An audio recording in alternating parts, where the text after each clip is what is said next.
Kamu sering ke sini, John? Iya, setiap pulang kantor, aku selalu ke sini buat makan malam. Harganya murah, rasa nasi gorengnya juga cocok di lidah aku. Emang enak kok nasi gorengnya. Nggak heran kalau warung ini selalu ramai. Iya, Ton. Lagian bapak ini udah lama jualan nasi goreng. Mulai aku kecil udah sering makan di sini. Berarti ini nasi goreng legend dong. Duduk dulu aja, Mit. Istirahat dulu.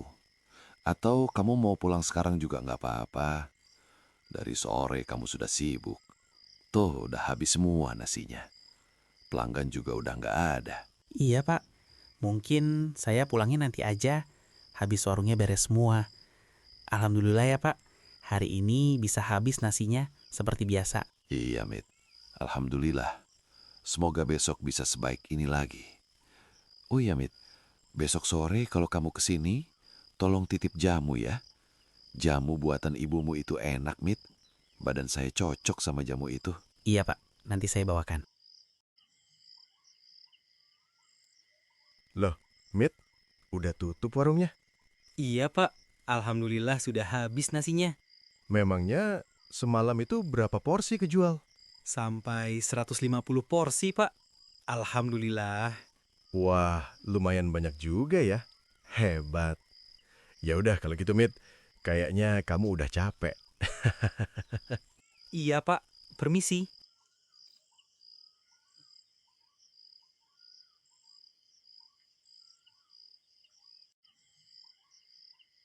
No, kamu dengar nggak apa yang tadi si Samit bilang? Iya Pak, saya dengar kok. Jualan mereka bisa laris terus, sampai 150 porsi. Pembelinya nggak putus-putus, kita kalah rame. Orang sini nggak suka ketoprak atau gimana ya? Kok kita ini nggak pernah dapat sampai segitu? Kalau begini terus, lama-lama orang lupa sampai kita. Iya Pak, kalau kita cuma diam, ya makin kalah kita.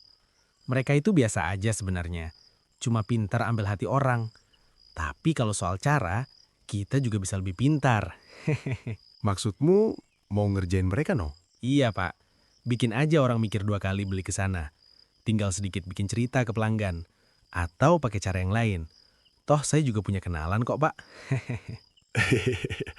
Kamu cepet nangkep juga ya, no? Ya udah, malam ini kita istirahat saja dulu.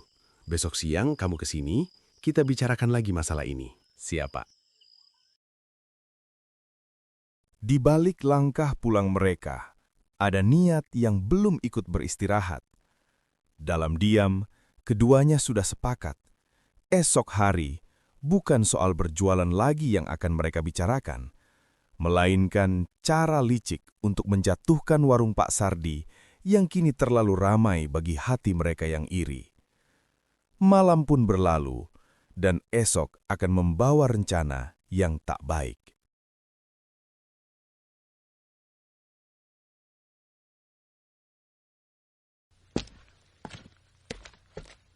Loh, hari ini kita nggak jualan, Pak. Nggak usah dulu, no. Kita ngomongin yang semalam aja. Memangnya kamu punya rencana apa buat ngerjain dia? Biar si sialan itu tahu rasa. Kalau menurut saya sih, Pak, yang paling amannya ya, kita lewat jalur gaib. Santet atau pesugihan? Saya nggak mau kalau itu, noh. Resikonya terlalu besar. Kalau kita bikin gosip untuk menjelek-jelekan mereka, itu juga terlalu frontal. Saya maunya main yang aman dan santai. Iya Pak, saya setuju kok sama Bapak. Bagaimana kalau kita konsultasi aja dulu sama kenalan saya Pak? Rumahnya deket sini kok, nggak jauh. Atau dianya aja yang kita undang ke sini. Seenggaknya dia bisa lihat-lihat situasi di sini kan. Oh iya, ide bagus itu, noh. Tapi lebih baik kita aja yang ke sana, noh. Kapan kita bisa ke sana? Udah gatal tangan saya. Iya, Pak. Gimana kalau sore ini saja kita ke sananya, Pak? Biasanya kalau sore sudah tidak banyak orang yang datang. Iya deh, kalau gitu. Kamu atur aja semuanya, noh.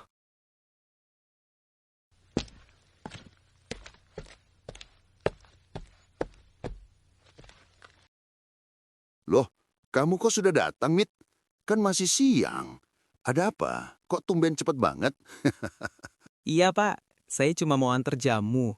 Nanti sore saya kesini lagi kok. Oh iya, Mit. Terima kasih jamunya. Harusnya nanti sore aja sekalian, biar kamu nggak capek mundar-mandir gini. Nggak apa-apa, Pak. Sekalian mau antar jamu pesanan orang. Jadi saya sekalian mampir dulu. Saya permisi dulu, Pak. Nanti sore saya kesini lagi. Iya, Mit. Terima kasih.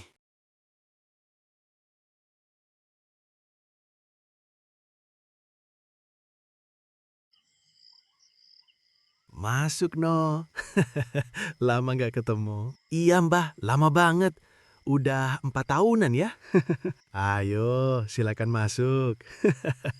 Ini, Pak, orang yang saya bicarakan. Beliau ini biasa dipanggil Mbah Jiwo. Jadi begini, Mbah. Saya ini minta bantuan. Biar dagangan saya ini laris juga. Dan membuat dagangan pesaing saya ini tutup. Memangnya alasan Bapak mau bikin warung pesaingnya tutup itu kenapa? Saya sedih, Pak. Saya sakit hati. Mereka itu sombong sekali. Mereka suka pamer kalau dagangan mereka itu laku. Seperti semalam, pegawai mereka pamer.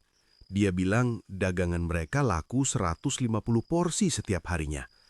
Mereka suka pamer di depan saya, mentang-mentang dagangan saya nggak laku seperti mereka.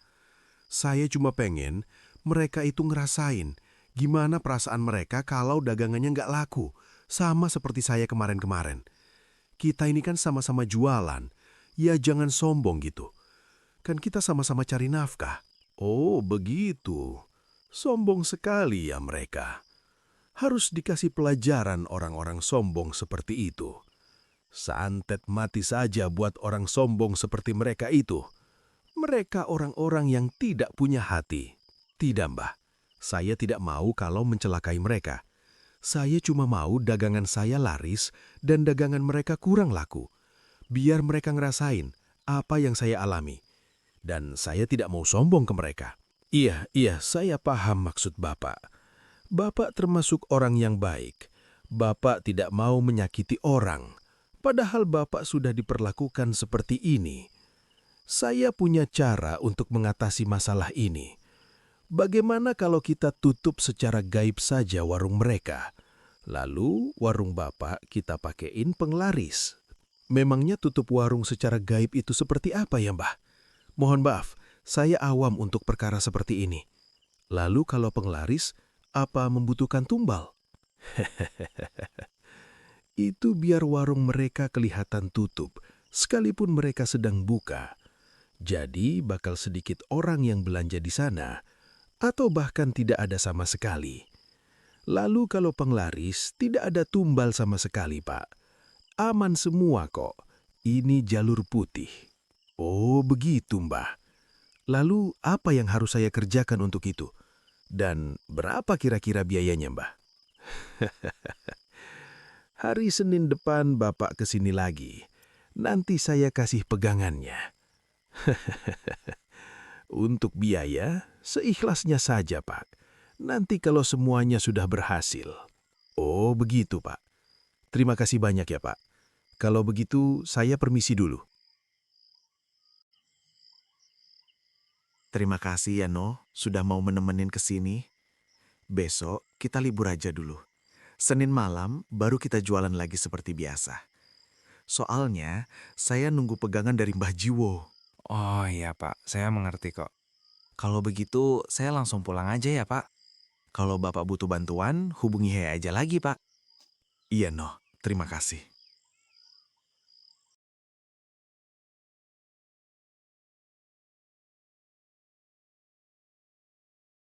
Malam itu warung nasi goreng Pak Sardi belum terasa berbeda. Ramai seperti biasanya. Tapi tak ada yang tahu bahwa inilah malam terakhir warung itu dipenuhi kebahagiaan. Pak Sardi tetap melayani dengan senyum tulus, tanpa curiga sedikitpun. Setiap piring yang keluar dari tangannya adalah doa dan harapan untuk hari esok. Namun di balik keramaian itu, ada mata yang memandang dengan iri dan hati yang menyimpan niat jahat. Pak Sukri sudah memutuskan, esok hari warung Pak Sardi tak akan sama lagi.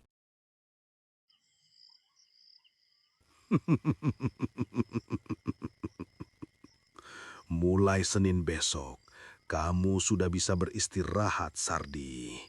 Pelan-pelan warungmu bakal aku buat sepi. Kamu bakal ngerasain betapa nggak enaknya warung sepi.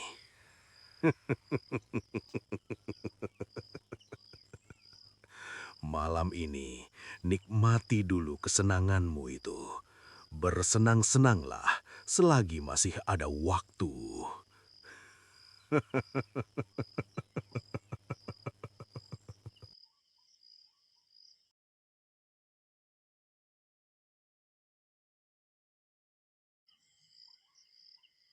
Gimana, Mbah? Pegangan buat saya sudah siap atau belum? Tenang aja, semua sudah saya persiapkan. Ini buat penglaris. Kamu kantongi saja sudah cukup. Atau ditaruh di tempat dagangan. Bebas saja. Dan yang ini buat menutup warungnya. Air ini kamu siramkan di depan warungnya. Usahakan mengelilingi warungnya. Oh, gitu aja ya, Mbah? Nggak ada ritual-ritual gitu? Nggak ada ritual-ritualan. Oh iya, Mbah. Terima kasih banyak. Saya pamit dulu kalau begitu. Nanti bakal saya kerjain semuanya. Akhirnya sebentar lagi warungku bakalan rame. Dan warungnya si Sardi bakalan tutup pelan-pelan.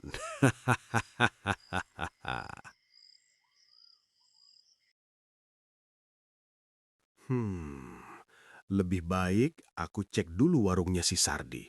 Semoga masih tutup. Biar aku bisa nyiram air ini di depan warungnya.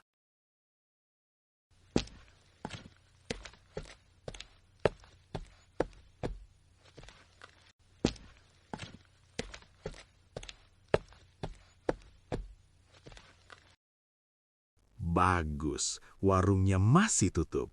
Mungkin dia masih sibuk di dalam atau masih belanja.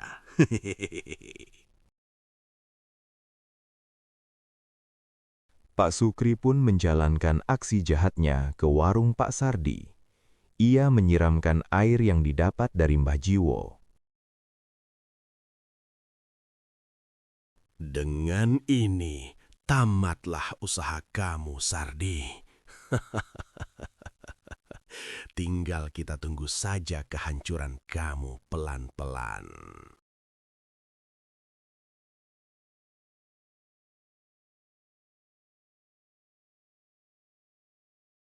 Sore itu, Pak Sardi dan Samit bersiap membuka warung seperti biasa. Wajan dipanaskan, bumbu ditata, harapannya sederhana, jualan kembali ramai. Tapi, tanpa mereka sadari, sebelum mereka buka, Pak Sukri telah lebih dulu menyiramkan air dari Mbah Jiwo di depan warungnya. Tak terlihat, tak terdengar, namun niat jahat itu sudah tertinggal di sana. Ujian buat Pak Sardi pun dimulai. Kok sepi ya, Pak? Nggak kayak biasanya. Sudah jam segini tapi belum ada yang beli. Tumben-tumbenan. Ya, mungkin sebentar lagi, Mit. Sabar aja dulu. Rezeki nggak kemana.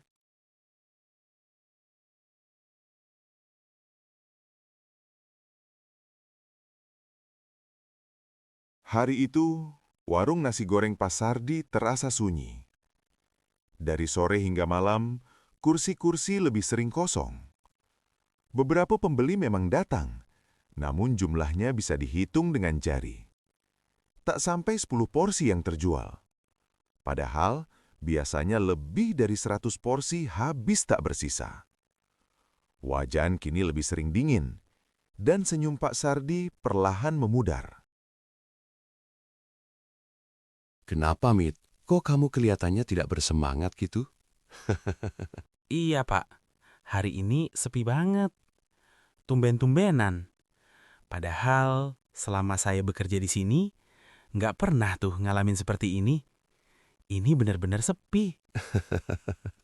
Ya, mau gimana lagi, Mit? Kita cuma bisa berharap. Dan kita sudah melakukan yang terbaik. Kalau memang bukan rezekinya ya, mau bagaimana lagi kan? Iya, Pak. Semoga besok bisa lebih baik. Para pelanggan bisa kembali datang ke sini. Amin. Ya sudah, Mit. Kamu pulang aja sekarang. Tidak apa kok. Warungnya biar saya tutup aja sendiri. Toh hari ini juga sepi. Oh, iya, Pak. Saya pamit dulu. Malam pun menutup hari yang berat itu. Samit melangkah pulang dengan kepala tertunduk. Langkahnya terasa lebih lambat dari biasanya. Di tangannya, hasil penjualan malam ini bahkan tak sampai 20 porsi. Jauh dari hari-hari ketika warung mereka ramai hingga larut dan wajan tak pernah dingin. Di balik gelap jalanan, Samit hanya bisa menarik nafas panjang. Entah apa yang salah hari ini, namun ia tahu sesuatu telah berubah. Mit, udah tutupan? Udah no, kamu juga udah tutupan. Iya nih, soalnya emang biasa jam segini udah tutup. Sini Mit, ngopi dulu bentar Mit. Sesekali kek. Iya deh.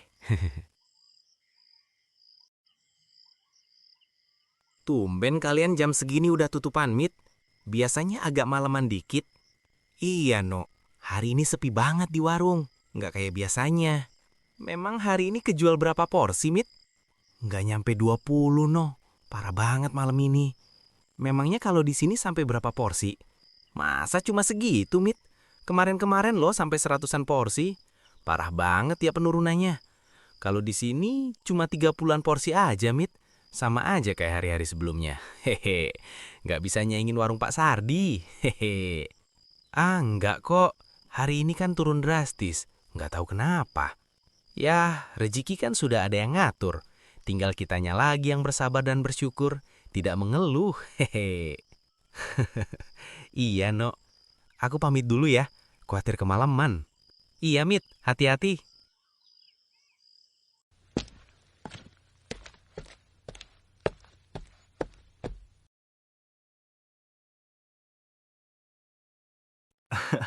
Apa bilangnya Samit, noh? Omset mereka menurun drastis, Pak. Hari ini nggak nyampe 20 porsi katanya. Air dari Mbah Jiwo sangat manjur.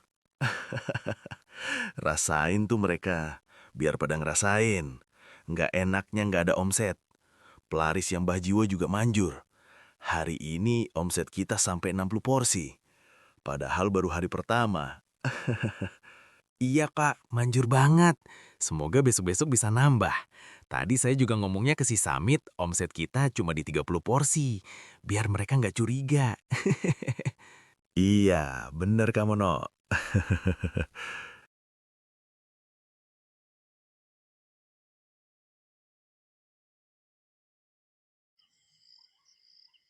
Semoga malam ini rame lagi ya, Pak. Kayak hari-hari sebelumnya. Iya, Mit. Amin. Yang penting kita sudah usaha. Toh bahan baku kita jelas. Bumbu kita juga sama terus. Rasa kita juga tidak berubah.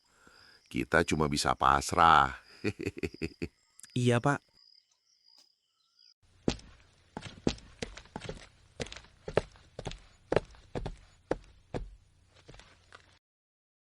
Loh, warungnya tutup lagi, John. Kemarin juga tutup. Ada apa ya? Apa pulang kampung ya bapaknya? Ya udah, kita makan ketoprak lagi aja, Ton. Ya udah, lagian ketopraknya enak juga kok. Sejak air itu disiramkan, warung Pak Sardi tak lagi terlihat seperti warung yang buka. Beberapa pelanggan mendekat, lalu berhenti, seolah melihat warung tertutup. Padahal, di dalam, lampu menyala, wajan panas, dan Pak Sardi masih menunggu. Air goib itu tak mengunci pintu, namun mengunci pandangan.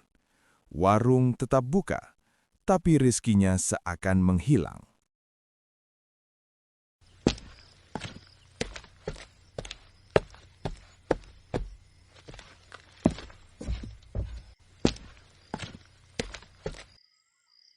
Kita makan ketoprak aja ya, Ton.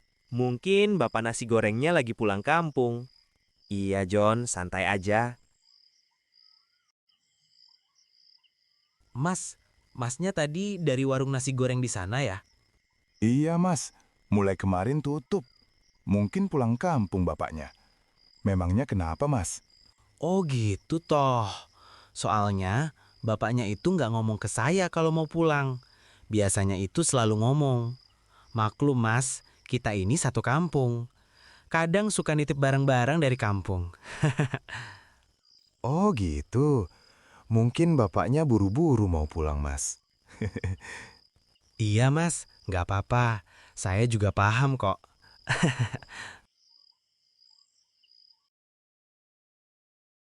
Satu persatu, mereka berbelok ke warung Pak Sukri.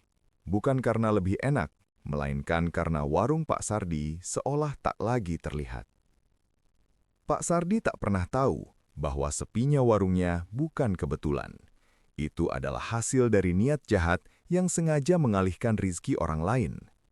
Di balik ramainya warung Pak Sukri, ada usaha yang dibangun bukan dengan kerja keras, melainkan dengan cara kotor yang perlahan menghancurkan warung Pak Sardi.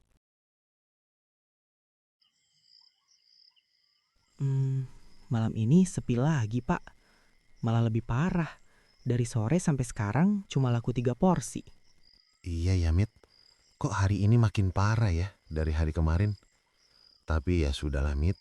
Mungkin rezeki kita hari ini memang cuma segini. Tidak apa, kan kemarin-kemarin kita sudah dikasih rame. Iya Pak, semoga besok-besok bisa kembali normal. Iya, Mit. Amin. Kamu pulang duluan aja, Mit. Gak apa-apa. Biar saya aja yang nutup warung ini sendirian. Tidak apa kok, Mit. Biar saya sambil evaluasi. Iya Pak, kalau begitu saya pamit dulu.